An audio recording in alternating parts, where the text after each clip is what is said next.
नमस्कार दर्शक, मराठी महाराष्ट्रामध्ये आपल्या सगळ्यांचं स्वागत आहे. मी संग्राम. राजकारण कुठल्या थराला गेलं आहे हे आता मी नव्यानं सांगायची गरज नाही आहे. तुम्हा सगळ्यांना माहीत आहे. शेतकरी, युवा, बेरोजगार, शेतमजूर, नोकरदार म्हणजे या पृथ्वी तलावर असणारा, या देशामध्ये असणारा व्यक्ती, प्रत्येक व्यक्ती त्रस्त आहे. ज्याच्या त्याच्या स्तरावर प्रचंड समस्यांचा भांडार आता उपलब्ध झालेला आहे, त्यांच्यासाठीचा उपस्थित झालेला आहे. आता या सगळ्या गोष्टी असताना एका राज्यकर्त्या म्हणजेच जे काही केंद्रस्थानी जे काही सरकार आहे आणि राज्य शासन आहे यांची जबाबदारी आहे. शेतकरी असतील, युवा असतील, बेरोजगार असतील, नोकरदार असतील, या सगळ्यांच्या सोयीसुविधा पुरवण्याचं काम शासनाचं आहे, सरकारचं आहे. आता या सगळ्या गोष्टी त्यांनी जिम्मेदारीने पार पाडणं गरजेचं आहे. लोकशाहीमध्ये या सगळ्या गोष्टी लोकप्रतिनिधींना निवडून देण्यासाठीच असतात. ही सगळी प्रक्रिया राबवली जाते आणि त्या लोकप्रतिनिधींनी देशामध्ये, राज्यामध्ये उद्भवलेल्या समस्यांचं समाधान करायचं असतं. मात्र अलीकडच्या काळामध्ये देशातील आणि राज्यातील राजकारण अत्यंत खालावलेलं आहे, विकोपाला गेलेलं आहे आणि वेगळ्या मार्गाने गेलेलं आहे. ते म्हणजे प्रत्येक लोकप्रतिनिधी सत्तेच्या वाटेवर जात असल्याचं आपल्याला पाहायला मिळतं. आणि हे लोक सत्तेच्या वाटेवर किंवा मग सत्तेकडं का जातात यासाठीचे अनेक कारणं आपल्याला माहीत असले तरी काही प्रामुख्यानं कारणं आपल्याला जाणवतात. त्यामध्ये भारतीय जनता पार्टी आता केंद्रामध्ये सत्तेत आहे आणि त्यांनी ED, CBI, इन्कम टॅक्स या संस्थांचा वापर केला आहे आणि त्या संस्थांच्या माध्यमातून विरोधकांना प्रेशराईज करून जे आहे ते आपल्या पक्षामध्ये खेचलं जातं आहे आणि त्याच्यानंतर ते क्लीन होऊन जातात. म्हणजे भारतीय जनता पार्टीकडं कोणती अशी मशीन आहे, वॉशिंग मशीन आहे, ज्याच्यानंतर भ्रष्टाचारी नेता गेल्यानंतर तो क्लीन होऊन जातो, असा सवाल विरोधकांकडून नेहमी विचारला जातो. त्याचं उत्तर अद्यापर्यंत भारतीय जनता पार्टीनं दिलेलं नाही आहे. मात्र या सगळ्या गोष्टी आपल्याला सुद्धा पाहायला मिळतात. खरं तर ED, CBI, इन्कम टॅक्स हे लोक कारवाई करतात तर ते उगाचच कारवाई करत नाहीत. एखाद्या रस्त्यावरून फिरत असलेल्या वाटसरूंना या कारवाईचा फटका बसल्याचं तुम्ही कधीही ऐकलं नसेल. किंवा मग माझ्यासारखा एखादा सामान्य माणूस आहे, त्याला ED, CBIच्या जो काय आहे तो नोटीस आलेली आहे, त्याच्या घरावर धाड पडलेली आहे. 24 तास झालं मागच्या त्याच्या घराची किंवा मग माझ्या घराची जी आहे ती झाडाझडती सुरू आहे, असं तुम्ही कधीही पाहिलं नसेल. या सगळ्या कारवाया झालेल्या तुम्ही लोकप्रतिनिधींच्या घरी झाल्याचं आपल्याला पाहायला मिळालं, मग ते कुठल्याही पक्षाचा असू द्या. म्हणजे त्यामध्ये एका प्रकर्षानं आपल्याला हे जाणवत आहे की भारतीय जनता पार्टी सोडून इतर सगळ्या लोकप्रतिनिधींच्या घरी या कारवाया होतात, म्हणून भारतीय जनता पार्टी या संस्थांचा वापर करतायत असं आपल्याला स्पष्ट जाणवतं. आता ED, CBI हे जे काही कारवाया करतात ते जाणीवपूर्वक करतात असं अजिबात नाही आहे. खरं तर त्यांना कोणीतरी प्रेशराईज करत असेल, मात्र ते करतात ते कोणाच्या तरी सांगण्यावरून करतात. या सगळ्या गोष्टी एकाच पक्षाच्या सोडून इतरांवर सगळ्यावर कारवाई होत असल्यामुळे आपल्याला वाटतं. मात्र ज्यांच्यावर कारवाई होते त्यांचे 24 तास चौकशी चालते, त्यांना अटक होते आणि त्याच्यानंतर 1-1, 1.5 वर्षे त्यांना सोडलं जात नाही. अर्थात त्यांच्याकडं काहीतरी काळा बाजार आहे, काळा पैसा त्यांनी लपवलेला आहे, बेनामी संपत्ती त्यांनी डेऱ्याखाली घेऊन आपल्या खाली घेऊन बसलेले आहेत, म्हणून त्यांच्यावर कारवाई होते. हा कारवाईचा भाग आहे. मी सांगितल्याप्रमाणे भारतीय जनता पार्टी सोडून इतर लोकांवर कारवाई होते, म्हणून भारतीय जनता पार्टी ED संस्थांचा वापर केला जातोय असं सांगितलं जातं आहे, असा आरोपही केला जातोय. तर दुसरीकडे भारतीय जनता पार्टी आपल्या पक्षाच्या लोकप्रतिनिधींवर, पुढाऱ्यांवर कारवाई करत नाही, हेही आपल्याला एका बाजूनं पाहिलं पाहिजे. तर दुसरीकडे ज्यांच्यावर कारवाई होती ते नक्कीच भ्रष्टाचारी आहेत, हे सुद्धा आपण समजून घेतलं पाहिजे. आता मूळ मुद्द्याकडे येतो की महाराष्ट्राचं राजकारण अत्यंत खालावलेलं आहे. लोकांच्या समस्या सोडवण्यासाठी कुठलाही प्रतिनिधी पुढे येताना आपल्याला पाहायला मिळत नाही आहे. प्रत्येकजण सत्तेच्या बगलाशी जाऊन बसतोय आणि जो वाटेल तोच करतोय. म्हणजेच सामान्यांच्या प्रश्नांची उत्तरं कुणीही द्यायला तयार नाही आहे. शेतकरी असतील, शेतमजूर असतील, विद्यार्थी असतील. आता मोठ्या प्रमाणावर महाराष्ट्रामध्ये नोकर भरतीचे घोटाळे होत आहेत, कुठल्याही प्रकारची कारवाई होत नाही. अत्यंत ही शोकांतिका आहे. या सगळ्या गोष्टी कोण सोडवणार याचं उत्तर कुणाकडेही आत्ता सध्या नाही आहे. मग तो राजकीय असू द्या, राजकीय विश्लेषक असू द्या, पत्रकार असू द्या, किंवा कोणाकडेच उत्तर नाही आहे की महाराष्ट्रात ज्या समस्या उद्भवलेल्या आहेत त्याचं उत्तर किंवा मग त्याचं समाधान कोण करणार आहे याचं उत्तर अद्यापपर्यंत कोणाकडं नाही आहे. या सगळ्या गोष्टी असताना आता महाराष्ट्रासारख्या राज्यामध्ये, विकसित राज्यामध्ये, देशाचा आर्थिक कणा असलेल्या राज्यामध्ये आता चांगल्या प्रकारे पारदर्शक सरकार येणं गरजेचं आहे असं प्रत्येक व्यक्तीला वाटतं. त्यासाठी आता काही लोकांनी पुढे येणं गरजेचं आहे. एकीकडं छत्रपती शिवाजी महाराजांनी सर्व जाती धर्मांना, लोकांना, सगळ्यांना न्याय देण्याचं काम केलं. त्यांच्या स्वराज्यामध्ये कुठलाही माणूस कधीही उपाशी झोपलेला नाही. हा अधोरेखित आणि सुवर्ण अक्षराने लिहिलेला इतिहास आहे. मात्र महाराष्ट्रामध्ये, त्याच शिवाजी महाराजांच्या महाराष्ट्रामध्ये लाखो हजारो लोक उपाशी झोपल्याचं आपल्याला चित्र पाहायला मिळतं.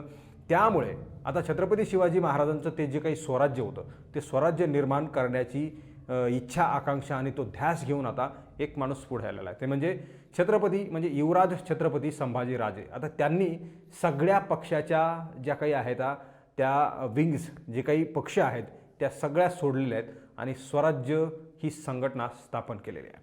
खरं तर आता छत्रपती संभाजीराजे यांच्या पाठीमागं मी आत्तापर्यंत कुठल्याही पार्टीचे समर्थन केलेलं नाही आहे. मात्र छत्रपती संभाजीराजे यांनी जी काही भूमिका घेतलेली आहे, आता ती भूमिका घेऊन आम्ही आता पुढं जाणं गरजेचं आहे. कारण कुठलाही माणूस आता लोकांच्या समस्या सोडू शकत नाही आहेत.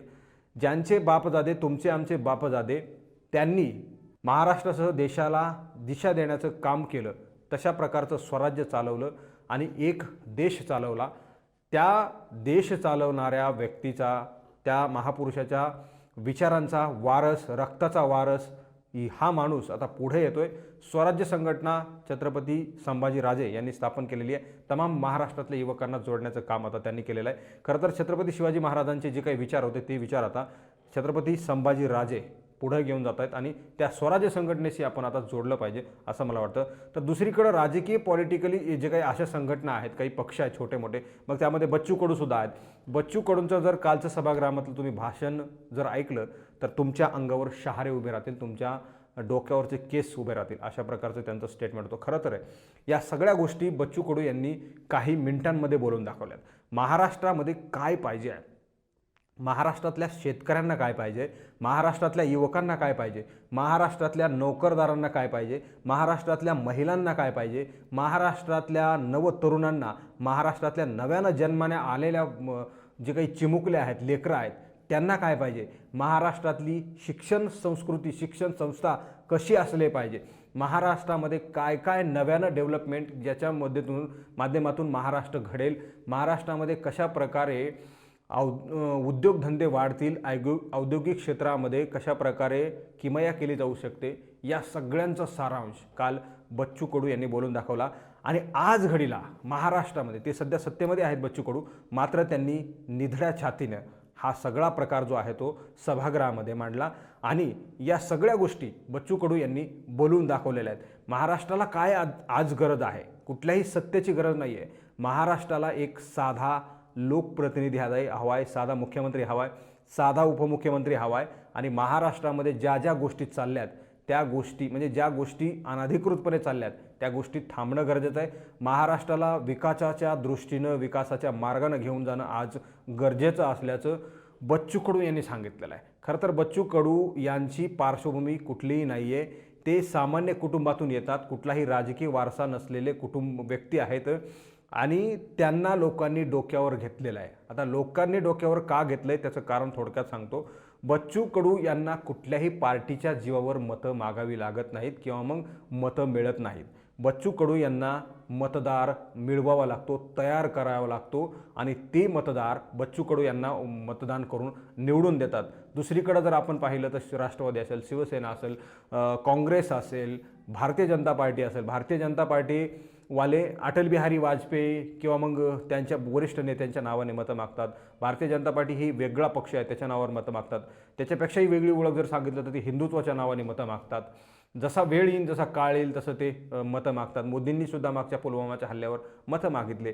दुसरीकडे शिवसेना जर पाहिली तर आपण बाळासाहेब ठाकरेंच्या नावाने मतं मागतात. आता 2 शिवसेना पडल्यात, तेही शिवसेना बाळासाहेब ठाकरेंच्या नावाने मतं मागतात आणि त्यांचे उमेदवार त्यांच्याच नावाने निवडून येतात. राष्ट्रवादी जर पाहिलं तर राष्ट्रवादी शरद पवारांच्या नावाने मतं मागतात. आता राष्ट्रवादीमध्ये फूट जरी पडली तरी अजित पवारांसोबत गेलेले लोक शरद पवारांनाच विठ्ठल मानतात. म्हणजेच शरद पवारांच्याच नावाने ते सुद्धा उद्या जरी त्यांची फूट एकत्र झालेली नाही तरी शरद पवारांच्याच नावाने ते मतं मागतील. तर काँग्रेस जर झालं तर काँग्रेस ही गांधी घराण्याच्या नावावर किंवा मग काँग्रेस ही मोठी पार्टी आहे याच्या नावावर मतं मागतात. इतर कुठले पक्ष आहेत, म्हणजे समजा मनसे असले तर मनसे राज ठाकरेंच्या नावाने मतं मागतात. तसं बच्चू कडूंचं नाही आहे.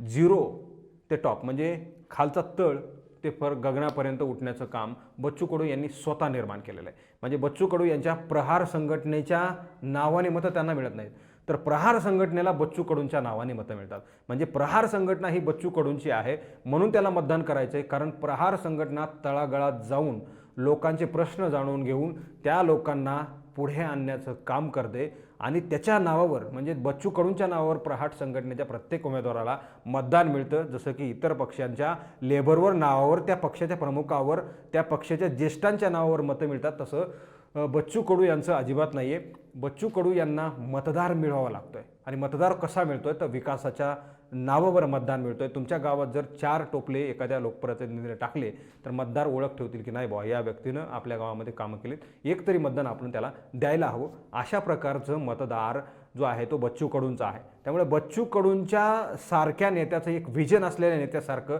नेतृत्व आता पुढे येणं गरजेचं आहे.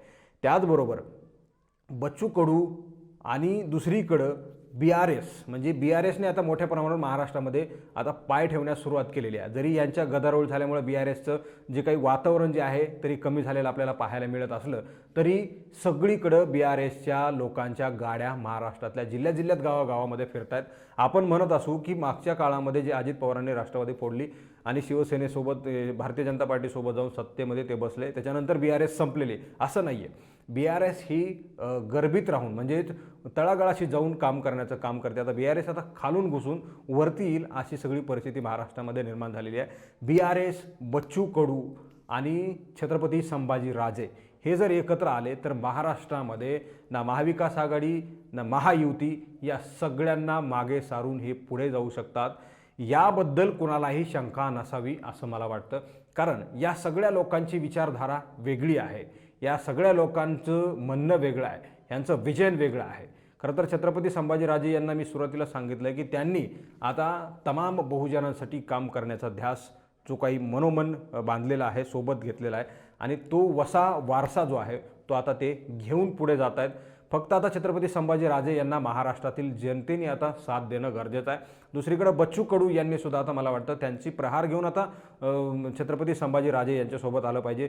BRSने सुद्धा आता छत्रपती संभाजीराजे यांच्यासोबत आता युती करून या सगळ्या गोष्टी महाराष्ट्रामध्ये सगळीकडे प्रचार करून महाराष्ट्रामध्ये नव्यानं एक संघटन उभा करून पुढं आलं पाहिजे. आता लोकांचे प्रश्न सोडवण्यासाठी पुढं आलं पाहिजे अशी चर्चा आता राजकीय वर्तुळामध्ये आहे. दुसरीकडं अशा प्रकारच्या विचार करणाऱ्या लोकांच्या काही शिष्टमंडळ, काही संघटना ज्या आहेत त्या राजे यांची, BRSची आणि बच्चू कडू यांची भेट घेणार असल्याची चर्चा आता सगळीकडे आपल्याला पाहायला मिळते. महाराष्ट्रामध्ये नव्यानं काहीतरी झालं तरच महाराष्ट्राची विकास होऊ शकतो, महाराष्ट्रामध्ये सुधारणा होऊ शकते. अन्यथा हे जर पुढारी बदलून मागे पुढे मागे ते गेले हे आले, हे गेले ते आले अशी जर सत्ता झाली तर महाराष्ट्राचं कधीही भलं होणार नाही अशी आता तज्ज्ञांमध्ये, राजकीय वर्तुळामध्ये राजकीय विश्लेषकांची किंवा मग जी ज्येष्ठ तज्ज्ञ आहेत म्हणजे हे फार इतक्यात नाही तर पुढच्या 10 वर्षाचा विचार करतात असे ज्येष्ठ लोक या संदर्भामध्ये चर्चा करत असताना आपल्याला वाडी वस्तीवर तांड्यावर आपल्याला पाहायला मिळतात.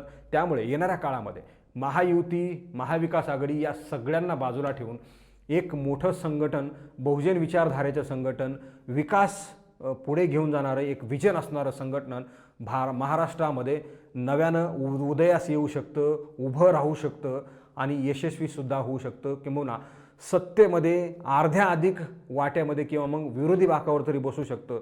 शक्यतो जास्तीत जास्त प्रयत्न जर केला तर महाराष्ट्राच्या 7-8 वर्षांपासून जे काही घोटाळे सुरू आहेत, सगळ्या घडामोडी सुरू आहेत, या सगळ्या गोष्टी घडामोडी जर आपण पाहिलं तर जसं पंजाबमध्ये आपचं सरकार लागलं तसं या संघटनेचं म्हणजे छत्रपती संभाजीराजे यांची स्वराज्य, बच्चू कडूंचे प्रहार आणि दुसरीकडे BRS या दोघांतिघांनी जर मिळून आता संघटन उभा केलं तर महाराष्ट्रामध्ये भल्यांना रस्ता सोडावा लागणार आहे अशी परिस्थिती निर्माण होऊ शकते. यावर तुम्हाला काय वाटतं?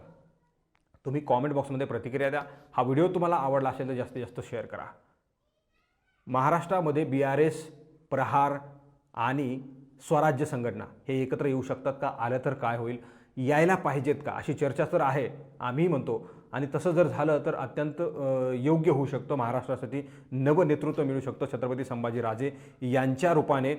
भविष्यामध्ये छत्रपती संभाजीराजे यांच्या रूपाने महाराष्ट्राला एक चांगल्या प्रकारे योग्य छत्रपती शिवाजी महाराजांच्या स्वराज्याचा मावळा म्हणून स्वराज्य चालवण्यासाठी एक नवा मुख्यमंत्री मिळू शकतो असं म्हणणं चुकीचं ठरणार नाही आणि छत्रपती संभाजीराजे जर मुख्यमंत्री झाले तर महाराष्ट्राचा विकास झाल्याशिवाय राहणार नाही, अशी प्रतिक्रिया, अशी परिस्थिती महाराष्ट्रामध्ये आहे. सामान्य माणसाच्या मनामध्ये आहे, शेतकऱ्यांच्या मनामध्ये आहे, युवकांच्या मनामध्ये आहे, तरुणांच्या मनामध्ये आहे. त्यामुळे महाराष्ट्रामध्ये असं जर संघटन उदयास आलं तर कशी परिस्थिती निर्माण होऊ शकते याबद्दल परखड तुमचं मत मांडा. चॅनलवर तुम्ही नवीन असाल तर चॅनल सबस्क्राईब करा, बेल आयकॉन प्रेस करा. हा व्हिडिओ तुम्ही फेसबुकच्या प्लॅटफॉर्मवर पाहत असाल तर तिथेही फेसबुकच्या प्लॅटफॉर्मला लाईक करा, फॉलो करा, शेअर करा. व्हिडिओला सुद्धा लाईक करायला विसरू नका. धन्यवाद. रोखोक आणि परखड, स्पष्ट आणि पारदर्शक, निष्पक्ष आणि निर्भीड, लोकशाहीचा समर्थक, जनतेचा हितचिंतक, फक्त मराठी महाराष्ट्र न्यूज.